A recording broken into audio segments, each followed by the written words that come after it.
네, 여러분 안녕하세요. 오늘은 대쟁투 6과 두중인이란 제목으로 교과 토의를 시작하도록 하겠습니다.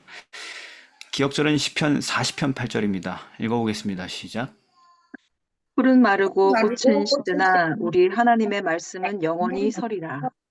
네, 그러니까 풀은 마르고 꽃은 시드나 말씀은 영원하다. 네, 이게 뭐 굳이 이렇게 얘기하는 이유는 뭐냐면 그 말씀이 계속 억압받고 제거당하려고 하는 어떤 그런 상황들이 있었기 때문이죠. 그죠? 그래서 오늘 우리는 이 역사 속에서 대쟁투의 중심에 있는 게 바로 성경과 싸우는 마귀의 투쟁이라는 컨셉이거든요, 사실은. 사단은 사실 하나님 말씀과 싸우고 있는 거거든요. 하나님과 싸운다는 그분의 말씀과 싸우는 것이거든요. 그래서 그 사건을 다룬 특별한 계시록 내에 예언된 역사를 한번 살펴보도록 하겠습니다. 일요일입니다. 두증인.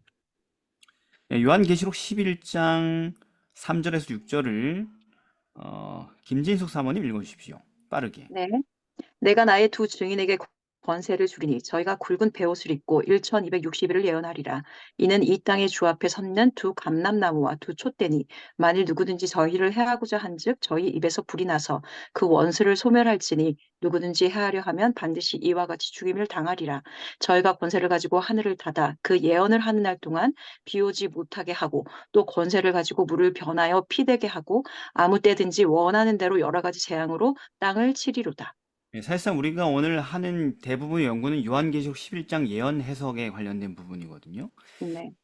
근데 이제 요한계시록 11장에 가면 요한계시록 어, 그 9장까지가 일곱 나팔 이야기가 계속되다가 요한계시록 9장이 여섯 번째 나팔 이야기에서 멈춥니다. 음, 그리고 여섯 번째 나팔과 일곱 번째 나팔 사이에 요한계시록 10장, 지난번에 우리가 살펴본 작은 책 갖다 먹어보라 한 그 장 네. 하고 요한계시록 11장이 이렇게 삽입이 되어 있는 구조예요. 그리고 나서 요한계시록 11장 내용 끝에 마지막 일곱 번째 천사가 나팔을 불면서 스토리가 끝나게 되는 구조이죠. 네. 감안하면서 여기 이제 두 중이 나오는데 11장에 두 중이 나오는데 이 두 중인이 누구를 얘기하는 걸까요? 성경으로 좀 설명 간단하게 부탁드립니다. 이다혜 성도. 성경으로. 이게 이제 두 증인에 대해서 여기에서는 이는 두 감람나무와 두 촛대다라고 이야기를 했는데 두 감람나무와 두 촛대에 대한 예언이 일찍이 스가랴 4장에 말씀이 나왔었는데 네. 그때는 이제 스가랴에서는 그 일곱 등자는 하나님의 신이었고 두 감람나무는 기름 받은 자 둘이었다. 그러니까는 성령을 받은 어떤 사람들에 의해서 하나님의 뜻이 이루어지는 그 사건에 대해서 스가랴에서는 예언을 했었는데 여기에서는 두 증인이 1260일을 예언하는 게 두 감람나무와 두 촛대가 같은 존재라고 이야기를 해요. 그런데 그러니까 능력의 원인과 그리고 그 일을 하는 그 그러니까 그 능력의 원인인 동시에 그 일을 할 수 있는 존재를 이야기를 하는 건데, 그래서 그것은 바로 여기에서는 이제 말씀을 이야기를 하는 거고, 왜냐면 만약에 그게 예를 들어 이제 교회다 막 이렇게 하면 교회는 사실은 두 증인 이런 식으로 두 개로 나뉘을 수가 없는데 그리고 인간이라면은 그 능력의 원인이 될 수 없기 때문에 만약에 그것이 한 존재라고 한다면 그 두 개를 다 같이 할 수 있는 하나님의 성경이라고 할 수 있는 거죠. 그래서 두 증인 이렇게 하면은 뭐 구약과 신약 아니면 율법과 복음 아니면 해석과 옛것 이런 식으로 해서 두 증인이 될 수 있는 거는 되게 여러 가지가 있고 음. 어 그렇습니다. 아주 이게 네. 네, 뭐 여기까지만 하겠습니다. 간결하게 잘 정리가 됐는데 약간 좀 미스인 부분만 좀 넘어가면 음. 스가랴에서 따온 이야기가 맞죠. 근데 네. 스가랴에서는 스가랴가 본 이상은 뭐냐면은 촛대가 있었고, 그러니까 등대가 있었고, 그죠? 성전에 네. 쓰는 것 같은 등대가 있었고, 일곱 가지가 있는, 일곱 등잔이 있는, 그리고 그 등대 양 옆으로 두 감람나무가 있었고, 그 두 감람나무에서 기름이 공급돼 가지고 등대로 주입돼서 등대가 불을 밝히는 구조의 이상을 본 거죠. 그죠? 네. 그래서 등대가 하나님의 신이 아니고 그 등대로 주입되는 두 감람나무를 통하여서 주입되는 그 기름이 성령을 상징한다. 이 부분만 좀 정리를 하면 될 것 같고. 그런데 여기서는 이제 등잔이 뭐였냐면은 수룹바벨을 통하여서 총독 수룹바벨을 통하여서 이루어지는 복음 사업, 그 시대의 복음 사업. 그게 뭐냐면 성전 재건 성전 건축. 사업을 얘기하는 것이었고, 그게 그의 그 엄청난 성전 중건의 그 놀라운 복음 사업이 어떻게 성취될 것인가 도저히 될 수 없어 보이는데, 그게 그 곁에는 두 감람나무를 통하여서 기름이 공급됨으로 성취되게 되리라, 이런 이상이죠. 그죠? 근데 두 감람나무는 누구냐 그랬더니만은 기름 발리운 자 둘이다. 세상의 주 앞에 모셔서는 자들이다. 그러니까 하나님의 종들이고 성령을 받은 사람들이다. 그건 뭐예요? 선지자들이죠. 네. 그래서 선지자들의 말씀과 권면으로 말미암아 수룹바벨의 이 복음 사업이 성공할 것이다. 이런 걸 보여준 거죠. 그들의 말씀을 통하여 하나님의 능력, 성령의 능력이 나타나서 될 거라는 얘기죠. 그래서 나중에 에스라 6장 14절에 보면은 그거를 유다 사람들의 장로들이 선지자 학개와 이도의 손자 스가랴의, 그러니까 두 선지자 나왔죠, 그죠? 학개와 스가랴의 권면함으로 인하여, 권면, 하나님의 말씀을 공급받은 거죠. 성령의 능력이 나타날 수 있도록. 그래서 성전 건축할 일이, 이게 뭐예요? 초대 사업이죠, 그죠? 형통한지라, 이렇게 딱 정리가 되어 있죠. 그런데 이제 이다의 성도가 얘기한 것처럼 계시록에서는 이걸 분리하지 않고 하나로 합쳐버렸죠. 두 증인은 그냥 선지자, 그러니까 감람나무 선지자잖아요. 선지자일 뿐만 아니라 등대도 된다. 빛을 내는 등대도 된다. 근데 이 시편 119편에 뭐라고 써 있어요? 주의 말씀은 내 발의 등이요, 이렇게 돼 있잖아요. 내 길의 빛입니다. 그러니까 성령의 능력을 공급하는 출처인 동시에 복음의 빛 그 자체인 성경이다. 하나님의 말씀이다. 라는 것이죠. 그래서 성경은 예를 들어서 그러니까 선지자처럼 증거를 합니다. 요한복음 5장 39절에 보면은 너희가 성경을 영생을 얻는 줄 생각하고 성경을 상고하거니와 이 성경이 곧 내게 되어 증거한다. 이렇게 써 있죠. 성경도 증거를 합니다. 선지자처럼. 자기 자신을 증거하는 거죠. 또 누가복음 16장 29절엔 아예 의인화돼 있죠. 증인들처럼 성경을. 아브라함이 가로되 저희에게 모세와 선지자들이 있으니 그들에게 들을지니라. 성경을 얘기하는 거죠. 그죠? 근데 성경을 뭐로 만들었어요? 여기서 의인화 시켰죠. 그죠? 그죠? 네, 증인들로 의인화 시켰죠. 근데 그 계시록에 보니까 그 해설을 보니 저희를 해치려 한 자들은 여러 가지 형벌로 당한다고 써 있는데 그 내용들 보니까 무슨 내용들이에요? 예전에 여러 선지자들 이야기. 누구 얘기가 나와요? 거기 보니까 뭐 물이 피가 변한다 이 얘기는 이제 모세가 있었던 선지자 일이었고, 모세 얘기였고, 그리고 뭐 비가 하늘을 닫아서 뭐 비가 오지 아, 못하게 하는 거는 엘리야 이야기였고, 그렇죠. 예. 네, 뭐 그런 식으로. 그죠? 또 불이 사른다. 이것도 엘리야 이야기고, 그죠? 다 성경에 있는 이야기들을 발췌한 내용들을 조합해 놓은 것입니다. 하나님의 말씀을 대적한 자들에게 어떤 재앙을 주는지. 그래서 이 스가랴 5장에 보면은 날아가는 두루마리 이상이 나오는데 1절부터 보면은 그게 하나의 말씀이란 말이에요. 근데 3절에 보면은 그러니까 그 말씀을 어기는 자는 그 편 글대로 끊쳐지고 또 맹세한 자는 저 편 글대로 끊쳐리라. 그 말씀에 대적하는 자들이 이렇게 형벌받는다는 얘기가 나오죠. 그리고 이런 말도 있습니다. 예레미야 5장 14절에는 그러므로 만군의 하나님 여호와가 이같이 말하노라 그들이 이 말을 하였은지 볼지어다 내가 너의 입에 너는 예레미야 선지자죠. 너의 입에 있는 나의 말로 선지자가 뭘 갖고 있어요? 하나님의 말씀을 갖고 있죠. 너의 입에 있는 나의 말로 불이 되게 하고 불로 살리리라. 이렇게. 그래서 이런 모든 것들을 봤을 때 이것은 성경을 얘기하는 거다. 인간이 아니다. 특정 인간은 1260년 동안 살아서 뭘 할 수가 없죠. 예. 그러면은 왜 말씀을 두 증인으로 분류할까? 그냥 말씀이라 그러지. 그죠? 그것은 이미 우리 후대 구약 신약 이렇게 나눈 게 아니고 이미 성경 자체가 구약과 신약으로 성경 스스로를 구분하고 있기 때문입니다. 예를 들면은 구약이란 표현이 성경에 나와요, 안 나와요?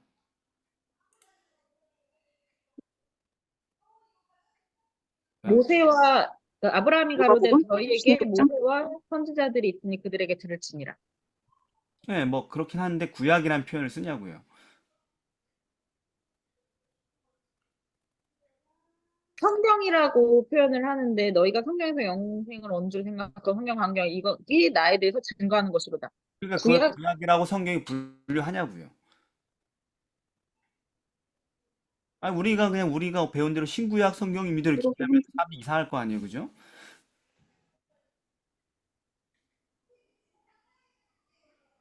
고린도후서 3장 14절 누가 찾아서 읽어보세요.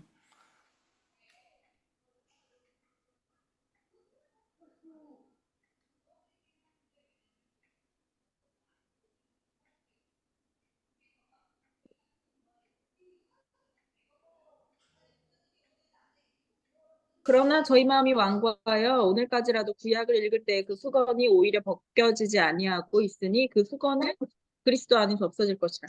구약 신약이 있어요, 없어요? 있어요. 네, 성경 자체도 이미 구약과 신약이란 분류가 있어요. 음, 성경 스스로가 그렇게 분류를 한다는 거예요. 그거를 아까 누가 언급했는지 모르겠지만은 베드로후서 3장 2절에 이렇게 성경 표현하죠. 거룩한 선지자의 예언한 말씀과 이게 뭐예요? 구약이죠. 음, 그리고 주 대신 구주께서 너희의 사도들로 말미암아 명하신 것은 이게 뭐예요? 신약 신약을 얘기하는 거죠, 그죠? 네, 기억하게 하려 하노라. 그래서 두 중인은 이런저런 연구를 해보니 하나님의 말씀 신구약 성경을 의미한다라는 것을 성경으로 우리가 충분히 살펴볼 수 있습니다. 뭐 더 자세한 연구는 여기서 하지 않겠습니다. 자, 그럼 다음으로 넘어가 보겠습니다. 두 중이 누군지 알았으니까 어, 월요일입니다. 예언적 기간 자, 그래 두 증인이 예언을 하는데 얼만큼 예언을 한다고 써 있어요? 기간이 어떻게 돼 있어요? 1260년. 42달 네, 1260일을 예언하리라 또는 42달 동안 짓밟으리라. 이것도 같은 개념이죠. 네. 이방인들이 거룩한 성을 42달 동안 짓밟는 그 기간 동안 굵은 베옷을 입고 1260일 예언한다. 같은 게 42달 30 곱하면 1260. 그래서 그 기간은 어디에 처음 예언된 예언 기간이에요? 다니엘 7장 25절 그렇죠. 한때와 두때와 반때 계속 연장이죠. 네. 근데 이게 1260년 동안 무슨 기간을 얘기하는 거예요, 결국은? 이방인들이 교회를 짓밟는 기간, 이게 언제를 얘기하는 것입니까? 이방 로마 교황권이 1220년간 교회를 핍박했을 그 기간. 네네, 뭐 이건 더 연구하지 않겠 이미 다 옛날에 했던 거기 때문에 네. 다니엘 7장을 연구해 보면은 기원 후 AD 538년 법왕권이 확립된 이후로 1260년이 지난 뒤 1798년 나폴레옹 정부에 의하여서 교황권이 폐쇄된 교황청이 폐쇄되고 교황이 옥사한 그 해를까지 정확하게 1260년 딱 떨어지게 돼 있어요. 희한하죠. 예.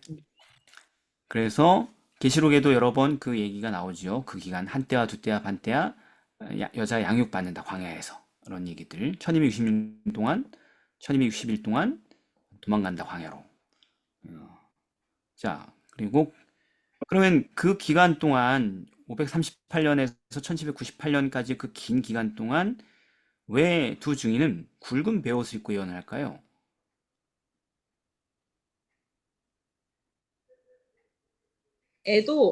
애도하는 거죠. 슬픔이나 고통의 시기에 베옷을 입었었으니까. 예를 들어 그 사무엘하 3장 31절에 보면 다윗이 요압과 및 자기와 함께 있는 모든 백성에게 이르되 너희는 옷을 찢고 굵은 베를 입고 아브넬 앞에서 애통하라 하니라라고 했는데 아브넬을 장사할 때 이제 너무 그게 슬퍼가지고 음, 그때 애도하면서 입었던 게 베옷이었어요.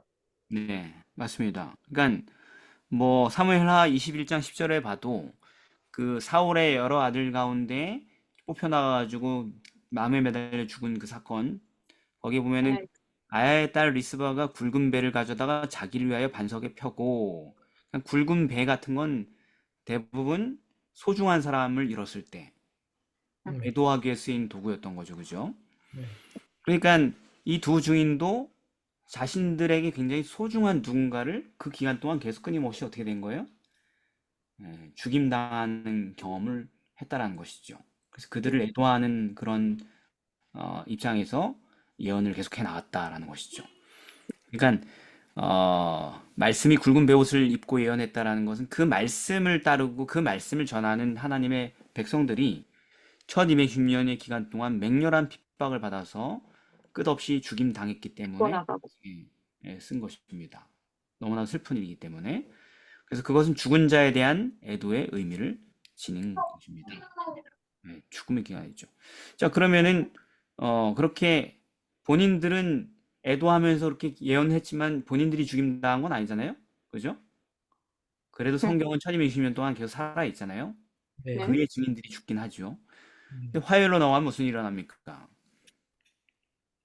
죽임당한 두 증인. 아, 본인들은 안 죽고 그 말씀들을 증거하는 사람들은 끊임없이 죽어나갔는데 본인들 말씀이신 본인들 자신도 죽는 그런 사건이 일어난다는 거죠.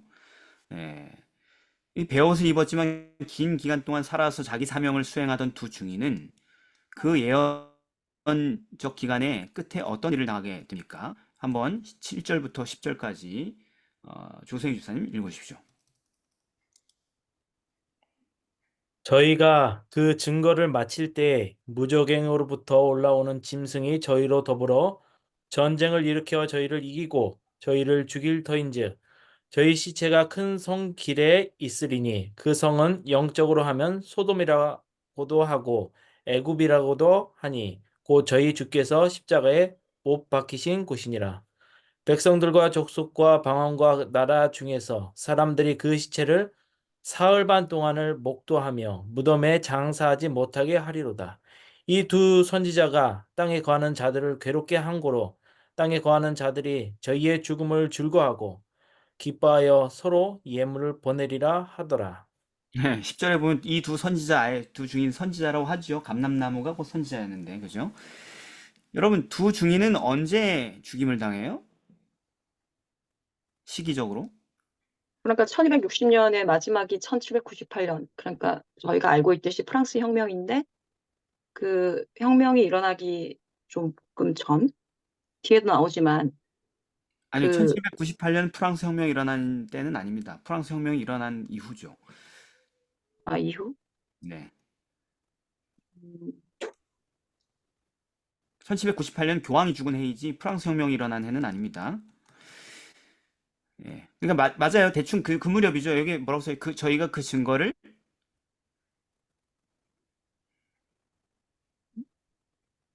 7절요, 여러분. 본문 마칠 때. 마칠 때 마칠 때. 1260년에 끝날 1260년의 때. 기간이 끝날 무렵에 죽임당한다고 써 있잖아요. 그죠? 네. 그러니까 여러분 우리가 성경을 진짜 성경만으로 다 풀어야 돼요. 왜냐하면은 그래야지 다른 교파의 수많은 사람들이 납득할 수가 있어요. 설명해 주면은 이렇게 읽어도 그렇게 읽어도 그렇게밖에 해석이 안 되는 이렇게 돼야 되는 거예요. 그래서 1260년이 거의 맞춰질 무렵에 두 증인마저 죽임당한 사건이 일어난다는 것입니다. 두 증인을 증거하던 사람들이 아니라 말씀 그 자체가 살해당한 사건이 일어나는데 1260년 동안 성경이 말살됐었어요? 아니면은 그래도 있었어요? 그래도 그래도 있었어요. 있었어요.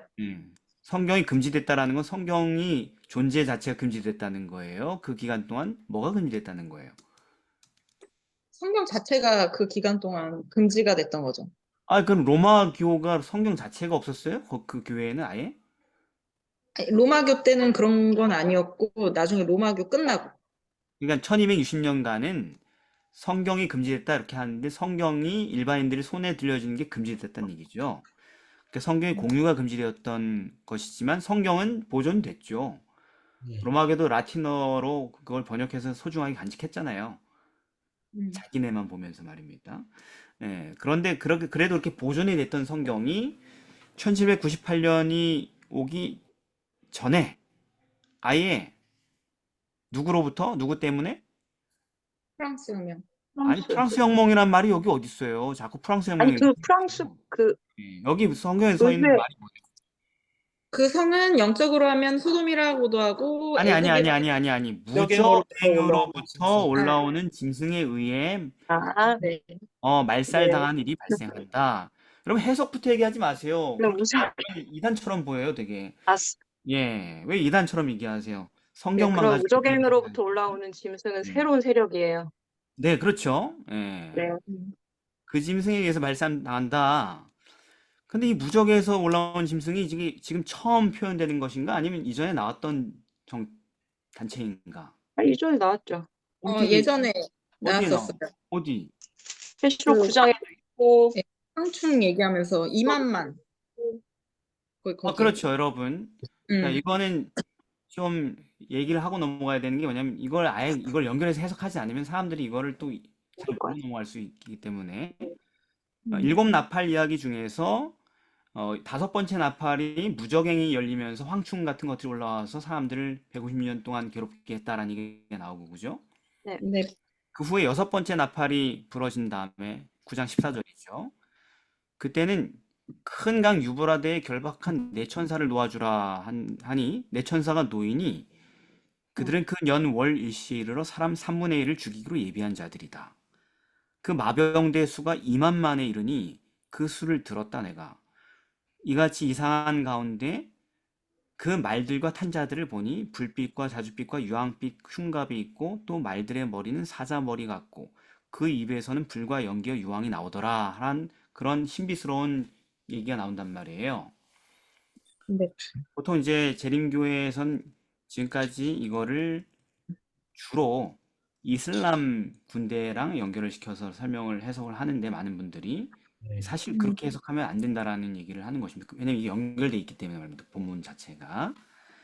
이것은 여섯째 천사가 나팔을 불며 등장한 사탄의 또 다른 세력에 대한 묘사를 하고 있는데 그리고 나서 구조를 보십시오. 이거는 그냥 대충 뇌피셜이 아니고 성경 구조가 그런 거예요.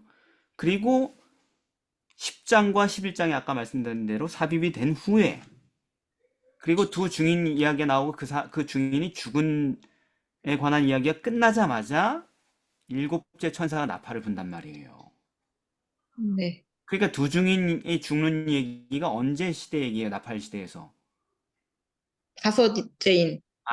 아니 여섯 번째 여섯째. 나팔이 어. 부러진 다음에 일어난 일이 두 증인에 관한 얘기랑 시대적으로 똑같은 얘기인 거예요. 그 다음에 일곱 번째 나팔이 부러지니까요. 네. 여섯 번. 근데 이제 지금까지 주석자들이 이걸 연결을 못 시켰던 거예요. 두 사건을. 본문 구조가 명확한데. 일곱째 나팔 불기 전에 2만만의 대군이 일어나고 일곱 번째 나팔 불기 전에 두 주인이 죽임당한단 말이에요. 그럼 같은 사건이란 말이에요. 같은 시대에. 네. 그러니까 이게 지금 같은 세력이라는 것을 보여주는 것입니다. 자세하게 얘기하진 않을 거예요. 여기서는.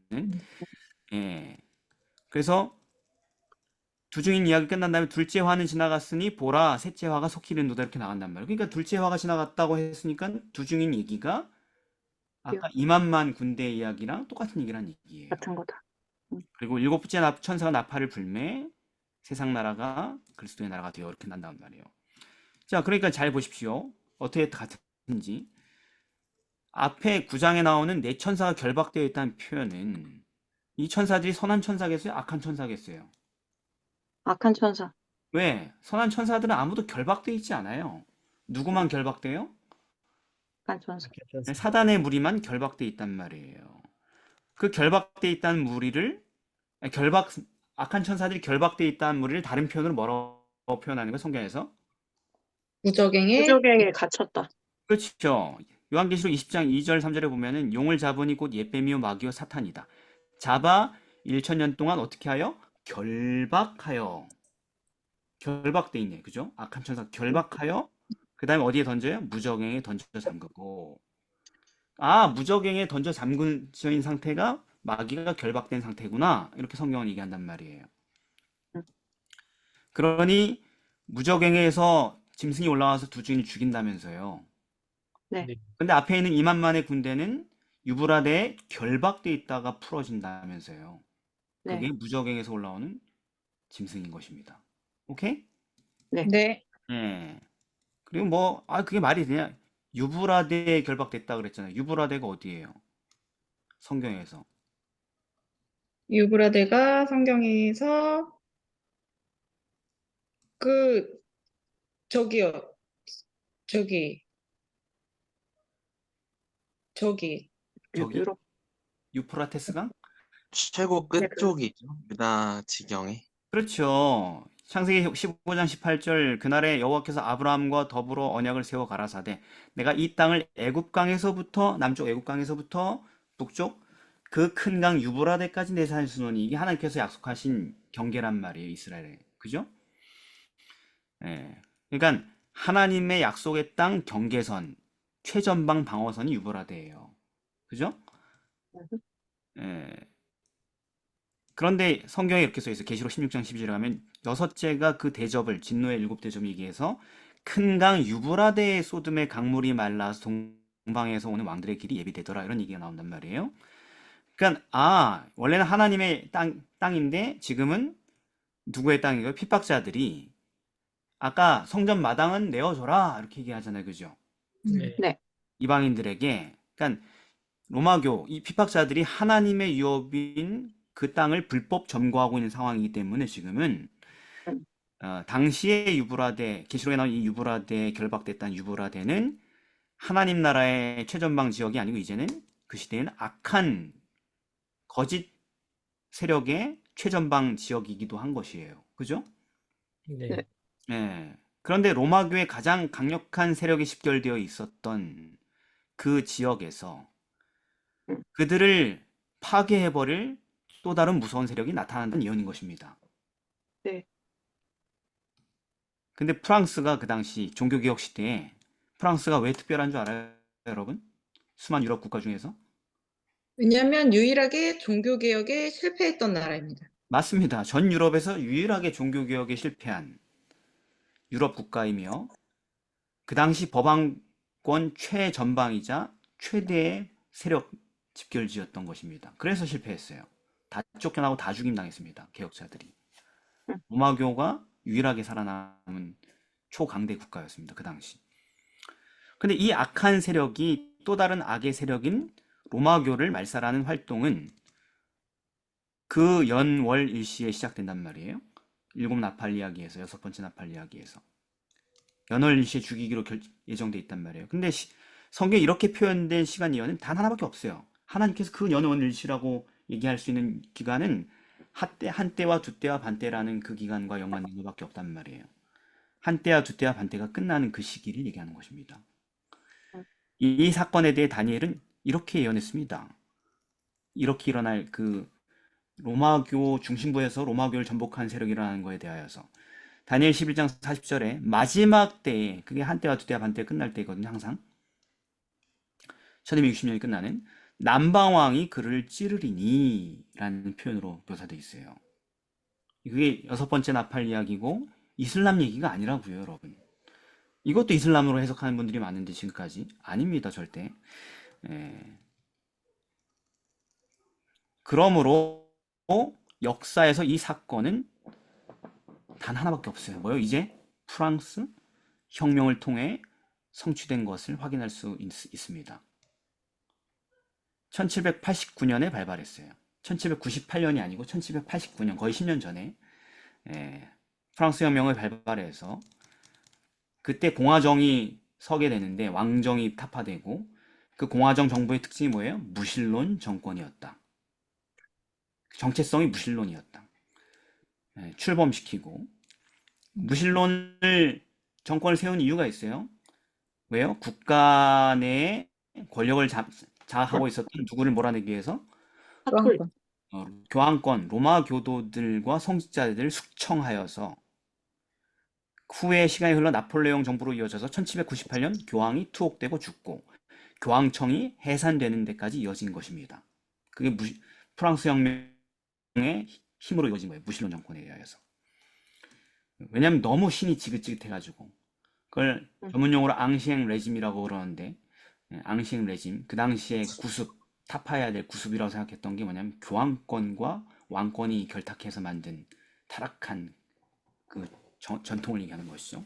그걸 타파한 게 프랑스 혁명이었습니다. 그래서 바로 그때 로마교의 경전으로 그 당시까지 여겨졌던 뭐마저도 말살당하게 된 거예요? 성경. 성경. 정말 아이러니한 얘기죠, 그죠? 음. 예.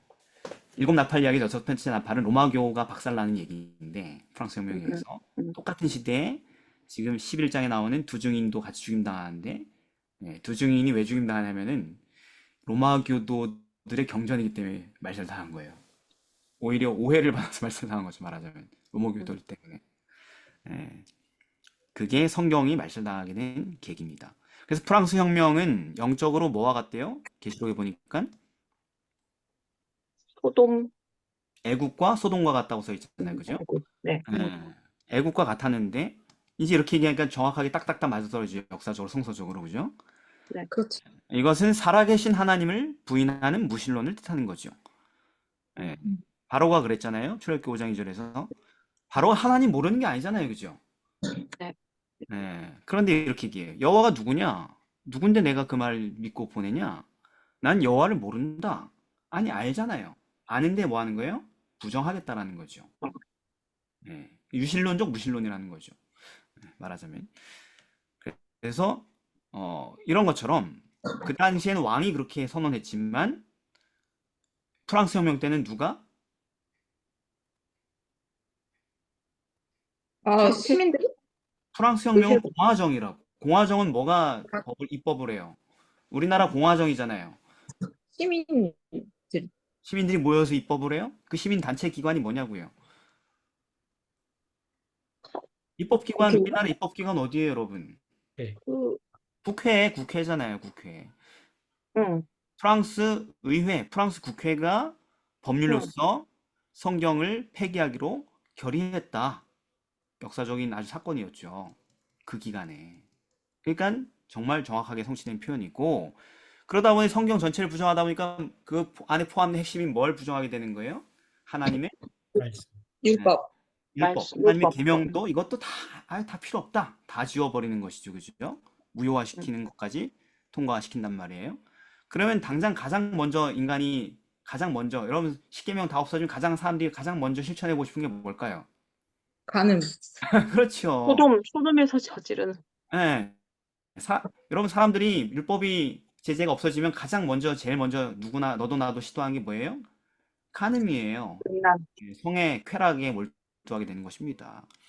그래서 소돔의 그 밑도 끝도 없는 기준도 없는 음란이 현저하게 프랑스 사회에 나타나게 되었다. 역사학자들이 수없이 많이 얘기하고 있죠.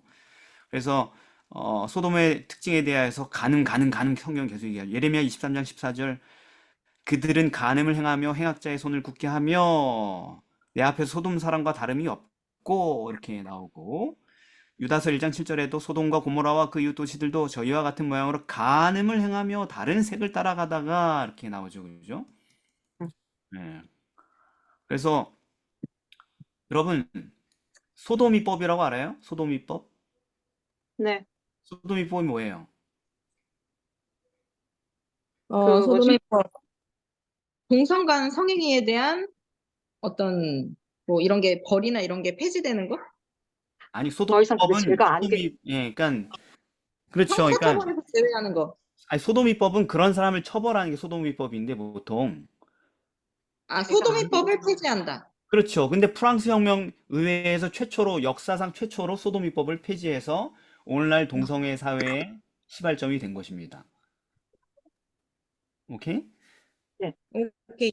네, 그러니까 프랑스 혁명이 지금 미국 사회까지 최근 2018년이었나요? 동성 결혼 합헌이 이루어져 전 미국에서 그죠? 헌법으로 뭐 그렇게까지 여파가 미친 것입니다. 말하자면 여기가 시작이었어요. 합법적인. 그러니까 야 소돔이요 이렇게 얘기하니까 딱 맞아 안 맞아요? 딱 맞아요. 맞습니다. 네, 지구 역사상 처음으로 소돔이법을 폐지한 게 프랑스 혁명이에요. 네, 놀랍죠? 네. 그래서 프랑스 국민들은 아까 여기 보니까 막 서로 축제를 벌이죠? 성경을 말살하고 그죠? 경축했죠? 네. 이게 얼마나 좋았다는 얘기냐면은 에스더에 보면은 불임절에 다 죽을 뻔하다가 살아나게 되잖아요. 그래서 네. 9장 22절에 슬픔이 변하여 기쁨이 되고 애통이 변하여 길한 날이 되었으니 이 두 날을 지켜 잔치를 베풀고 즐기며 서로 예물을 주며 이렇게 여기도 서로 예물을 보낸다 하잖아요. 그죠? 네. 그러니까 그 사람들이 성경을 없앨 때 너무 기뻤어. 너무 기뻐서. 왜냐면 성경의 압제를 받은 그 한이 너무 깊어가지고 사실 성경이 아니고 성경을 통해서 로마교가 압제한 건데. 그죠? 음. 예, 너무 지상 낙원이 된 거예요. 예. 그리고 그 뭐죠? 성경을 보니까 시체를 매장하지 않고 모욕했죠. 그죠? 네. 시체를 유기해서 모욕해버렸죠. 너무 좋아가지고 말입니다. 실제로 이게 프랑스 혁명에서 이루어졌다는 것입니다. 예. 자, 그런데 그렇게 비극적으로 우리 두 증인이 끝나나 했는데 수요일입니다. 부활한 도중인 두 증인이 부활한대요. 11절부터 13절까지 이다의 성도 읽어봅시다. 3일 반 후에 하나님께로부터 생기가 저희 속에 들어가매 저희가 발로 일어서니 구경하는 자들이 크게 두려워하더라. 하늘로부터 큰 음성이 있어 이리로 올라오라 함을 저희가 듣고 구름을 타고 하늘로 올라가니 저희 원수도 구경하더라. 그 시에 큰 지진이 나서 성 10분의 1이 무너지고 지진에 죽은 사람이 7천이라. 그 남은 자들이 두려워해 영광을 하늘의 하나님께 돌리더라. 네, 감사합니다. 두 증인이 죽음에서 부활한 게 언제예요?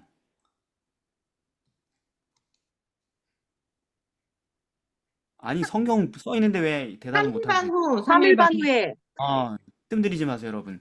3일 반 후에 부활한다 이렇게 써 있잖아요. 네. 3일 반인데 지금 이 예언적 기간이 전부 다 지금 어떻게 해석돼요? 연일 법칙. 연일 법칙. 에스겔이나 민수기에 나온 연일 법칙, 일일이 1년이라는 법칙에 의해서 해석이 되는데 일관되게. 그럼 3일 네. 반은 얼만큼이에요? 3년 3년 반. 반. 3년 반이 지난 뒤에 부활한다는 얘기잖아요. 네. 네. 성경이 죽임을 당한 것은 성이 불태워져서 죽임 당한 거예요? 아니면 정확하게 어떤 게 죽임 당한 거예요? 성경이 법으로 법으로 금지된 것. 그렇죠. 금지시키는 거. 네, 성경 자체가 그들의 법으로 금지된 것이었죠, 그죠? 거부당한 거였죠. 그러면 성경이 부활한다는 것은 뭘 의미하는 거예요? 다시 다시 합법화되고 보급하는 일들이 일어나는 거.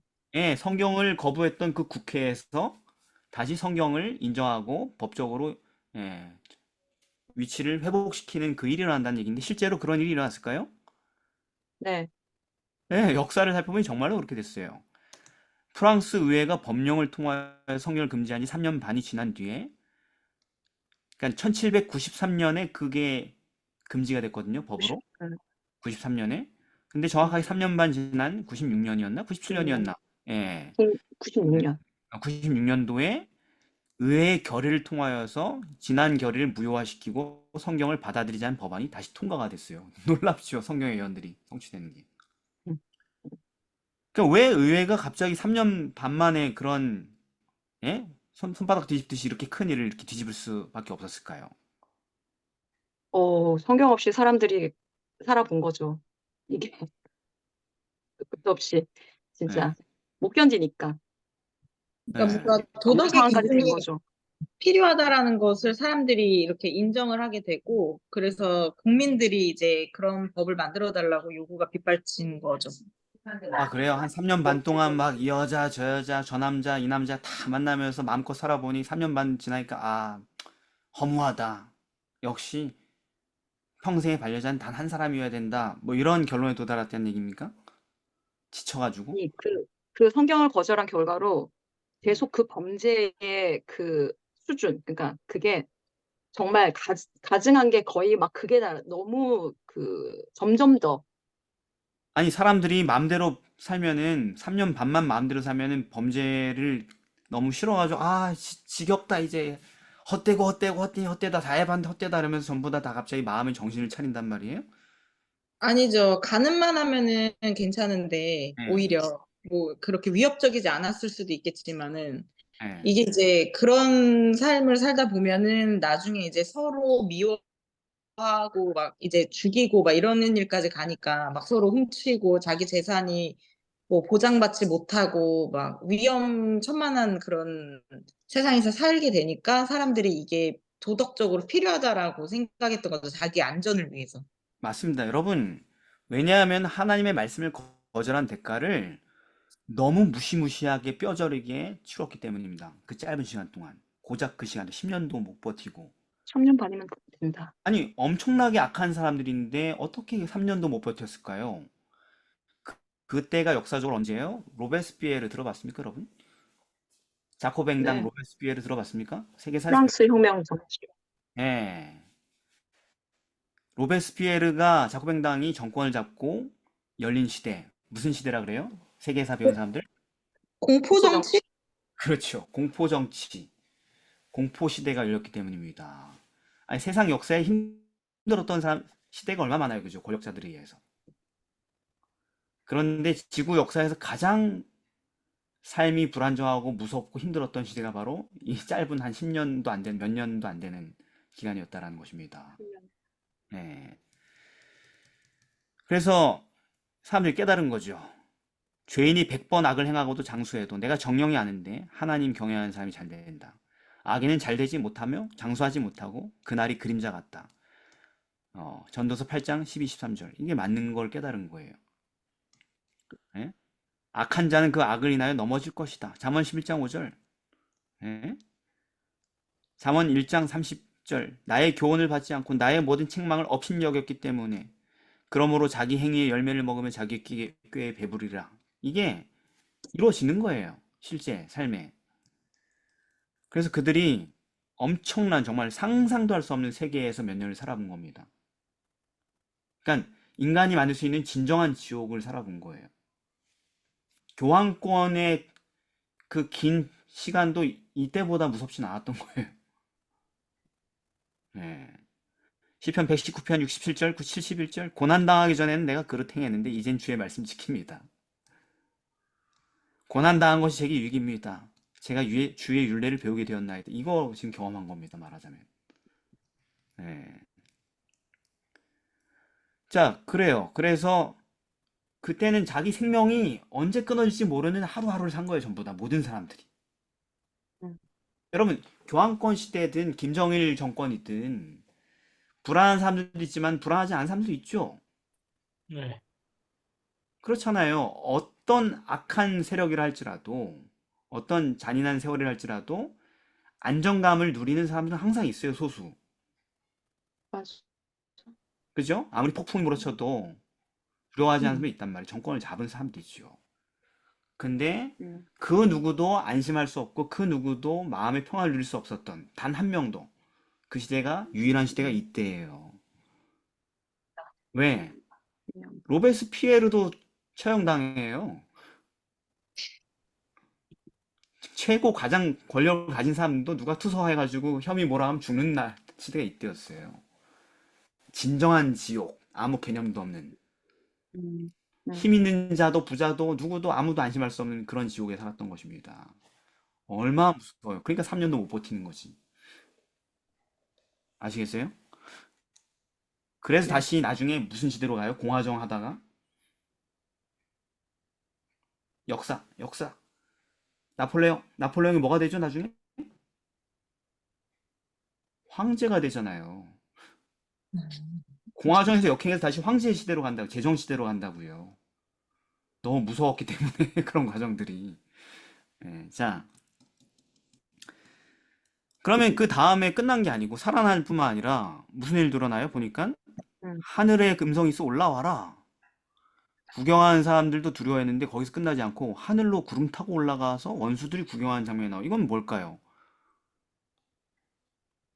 예. 성경이 놀라운 능력으로 온 세상에 번져 나가기 시작했다라는 얘기. 예, 그 전에 그러니까 그거를 예수님이 승천하고 있는 그 예, 모습에 비유를 한 거고. 그것은 성경이 그 이후로 그 사건을 겪은 이후로 과거 어느 시대보다 더 큰 존경과 높임을 받고 널리 영광을 받았다는 얘기죠. 그죠? 네. 예. 구름 타고 올라갔다 하는데 구름 타고 간다, 구름 타고 온다라는 개념이 뭐냐면 모든 사람이 본다라는 얘기죠. 네. 그런데 지금 이게 이제 성경이 모든 사람들에게 영광을 받는다는 얘기입니다. 예. 그래서 예수께서 승천하신 뒤 온 세상에 복음이 전파된 것처럼 성경이 다시 합법화된 후에 온 세상에 보급된다라는 의미인 것이죠.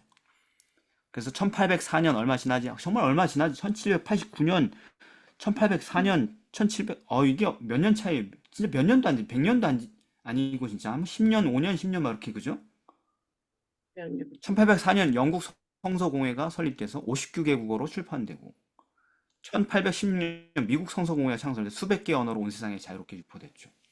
심지어 로마 교황권의 중심지인 이탈리아 로마에서도 성경책을 다들 아무나 사서 읽을 수 있는 시대가 됐단 말이에요. 갑자기 세상이 바뀌어버렸다는 거죠. 정말 푸른 마르고 꽃은 시드는데 오늘 말씀처럼 기억절처럼 뭐는 우리 하나님의 말씀은 영원히 섭니다. 어떤 아멘. 공격을 받는다 할지라도. 아멘. 자, 그러면 그 시에 그런 영광을 받는 그 시에 뭐라고 써 있어? 성경에 보니까 그 시에 무슨 일이 일어나요? 큰 지진이 나요. 일이 나서. 자, 읽어보겠습니다. 그 13절을 서현석 청년 읽어봅시다. 그 시에 큰 지진이 나서 성 10분의 1이 무너지고 지진에 죽은 사람은 7천이라 그 남은 자들이 두려워하여 영광을 하늘의 하나님께 올리더라. 자, 여기까지네요, 그죠? 네. 그럼 그 시가 언제입니까, 정확하게? 10년 반. 그죠? 7절에 시작된 증거를 마칠 무렵부터 시작해서 9절에 사흘 반 동안을 지나서 11절에 3일 반 후가 되기까지. 그죠? 그러니까 무적행의 짐승이 증인들을 죽이고 능욕한 그 시기에 그러면 지진이 일어난 거하고 죽은 7천이는 뭘 뜻할까요? 지진이 뭐예요? 이게 뭡니까, 이 지진이?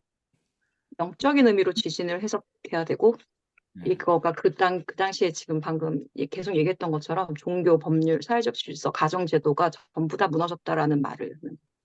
그렇죠. 1792년 로마교 성직자 4만 명이 박해를 받았고 로베스피에르의 자코뱅당에 의한 공포 정치로 그 나라의 모든 개념과 근간이 다 무너지고 개신교를 박해했던 무수한 권력자들이 다 처형당하고 그죠?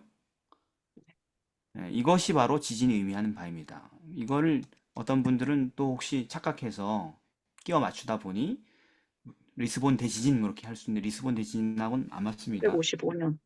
맥락이 아니에요. 그게 아니에요. 그 얘기를 하려는 게 아닙니다. 자, 그때 죽임당한 사람들이 몇 명이래요? 7천. 왜 7천 명이라고 그랬을까요? 7천 명이 죽임당했다고 그랬을까요? 실제로 정확하게 7천 명이 죽지 않았을 텐데.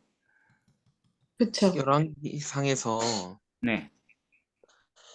하나님을 끝까지 따랐던 엘리야와 동시대 음. 그 사람을 7천인이라고 하셨거든요.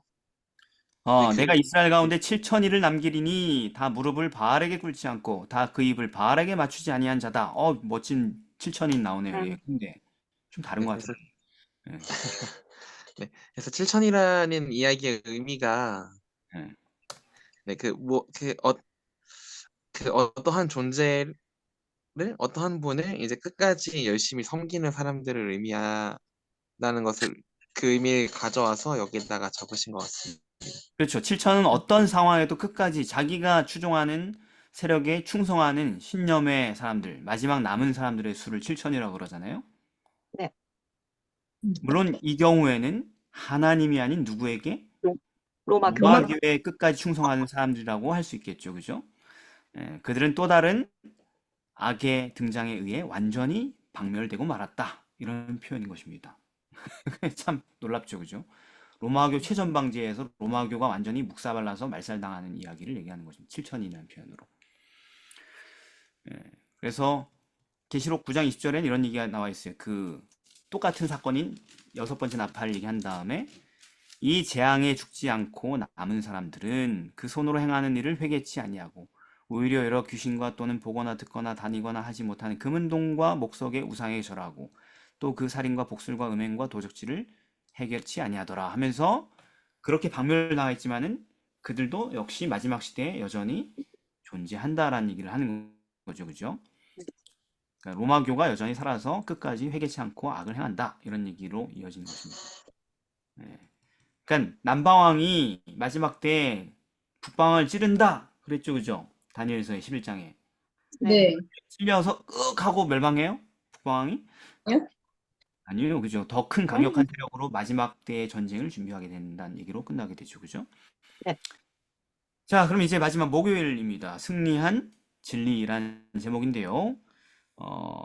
그 뒷이야기 계시록 11장 14절 19절 그러니까 두 증인이 죽임당하고 다시 살아난 다음에 그럼 마지막 스토리는 어떻게 되는가? 한번 14절부터 19절까지를 손지주 청년 빠르게 한번 낭독해 보겠습니다. 어디요? 14절부터 19절까지 빠르게. 둘째 화는 지나갔으나 보라 셋째 화가 속히 이르는도다. 일곱째 천사가 나팔을 불매 하늘에 큰 음성들이 나서 이르되 세상 나라가 우리 주와 그의 그리스도의 나라가 되었고 세세토록 왕 노릇하시로다 하니 하나님 앞에서 자기 보좌 앉아 있던 24장로가 엎드려 얼굴을 땅에 대고 하나님께 격배하여 이르되 감사합니다. 옛적에도 계셨고 지금도 계신 주 하나님 곧 정능하신 이여 친히 큰 권능을 잡으시고 왕 노릇하시도다. 이방들이 분노하며 주의 진노가 내려 죽은 자를 심판하시며 좋은 선지자들과 성도들도 또 작은 자든지 큰 자든지 주의 이름을 경외하는 자들에게 상을 두시며 또 땅을 망하게 하는 자들을 멸망시키실 때로 소리다. 더 읽어요? 마지막 한 절 남았죠? 이제 하늘에 있는 하나님의 성전이 열리니 성전 안에 하나님의 언약궤가 보이며 또 번개와 음성들과 우레와 지진과 큰 우박이 있더라. 자, 시기적으로 이제 이 말씀이 우리 시대랑 연결되는 거죠. 네. 그럼 베옷을 입고 예언하다 죽임당하고 다시 부활하여 높임받았던 두 증인의 최후는 어떻게 됩니까? 하늘에서 그냥 행복하게 산다 이렇게 끝납니까? 아니면 다시 어떤 위기가 있는 것 같습니까? 다시 위기가 있어요. 네, 그들의 최후의 승리가 있기 전에 18절. 반드시 먼저 있어야 할 일들이 있죠. 여기에 보니까 그죠? 그게 어떤 네. 일들이 있지? 한번 얘기해 볼까요? 18절에 이방들이 분노하매라는 말이 있는데 이게 네. 다니엘서 11장 44절에 예언에 있는 말씀대로 그가 네. 분노하여 나가서 많은 무리를 다 도륙하여 진멸코자 할 것이요. 네, 맞습니다. 그죠? 네. 그러니까 그들은 여기 결국 세상 나라가 주의 나라가 된다고 하잖아요. 그죠?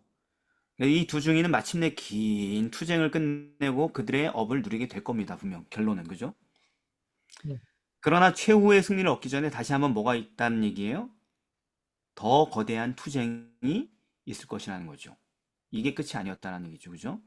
그리고 그때 있을 위기는 이제까지 어떤 위기보다 더 어려운 싸움이 될 거라는 것입니다.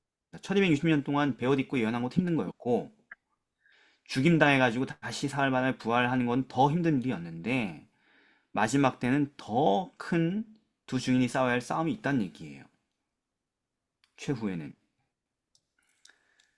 이 거짓 세력들은 이런 엄청난 어떤 타격을 입고 나서도 죽은 것처럼 보이지만 어떻게 돼요? 13장에 보면 계시록 13장에 13장 3절에 나오죠. 똑같은 얘기입니다. 이것도 그 머리 하나가 상하여 죽게 된 것 같더니 그 죽게 되었던 상처가 나음에 이렇게 나오는 거죠. 지금 우리가 9장 11장 13장 똑같은 얘기 역사적으로. 네. 그 다음에 어떻게 되냐?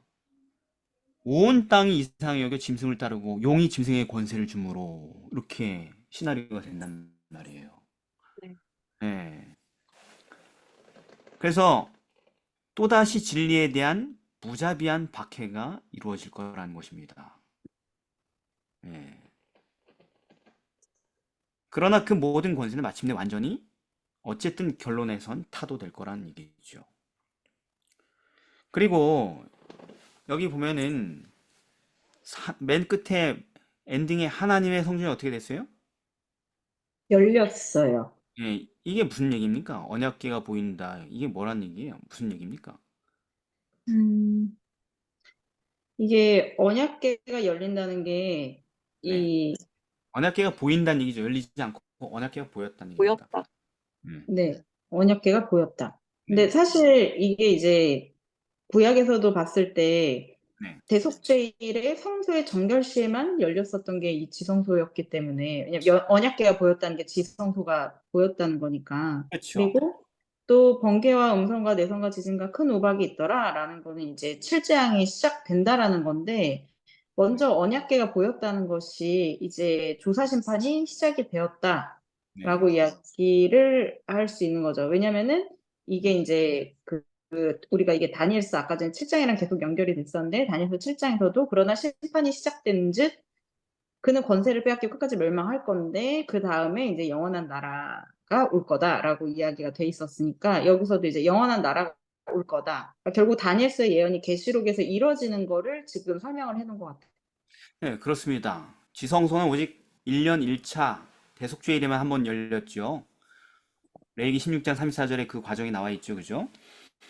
그리고 히브리서 9장 7절에 오직 둘째 장막은 지성소죠. 대제사장이 홀로 1년 한 번 들어가되 그때 열렸죠. 그죠? 근데 이때가 언제예요? 대속죄일인 거예요. 대속죄일이 뭐예요? 최후의 심판의 시작인 거죠. 그죠? 예. 즉 최후의 환란과 예수 그리스도의 재림이 있기 전 이 모든 역사를 종결하기 위한 마지막 과정이 있을 것인데 그게 재림 전 조사 심판이라는 것입니다. 그게 가동된다라는 거예요. 최후의 환란이 있기 전에 말입니다. 재림과. 그리고 그 심판이 맞춰지면 지구의 모든 사람들의 운명은 결정되고 칠지양이 내림으로써 예수님의 재림이 이르게 될 거라는 것입니다. 바로 우리는 지금 이 지점에 살고 있는 것입니다. 누구와 함께? 두 증인과 함께 우리가 함께 살고 있는 것입니다. 그래서 우리는 온 세상에 이 두 증인이 가지고 있는 경고의 기별을 전함으로 사람들로 하여금 마지막 위기를 준비할 수 있도록 도와줘야 되는 것입니다. 그게 바로 우리가 두 증인이 이 지구 역사에서 마지막으로 하는 사역에 동참하는 거예요. 그들과 함께 고난을 받을 것이고 그들과 함께 승리하게 될 것입니다. 사단은 항상 하나님의 말씀과 싸웠고 그 말씀을 전달하는 사람들과 싸웠던 것입니다. 지금까지.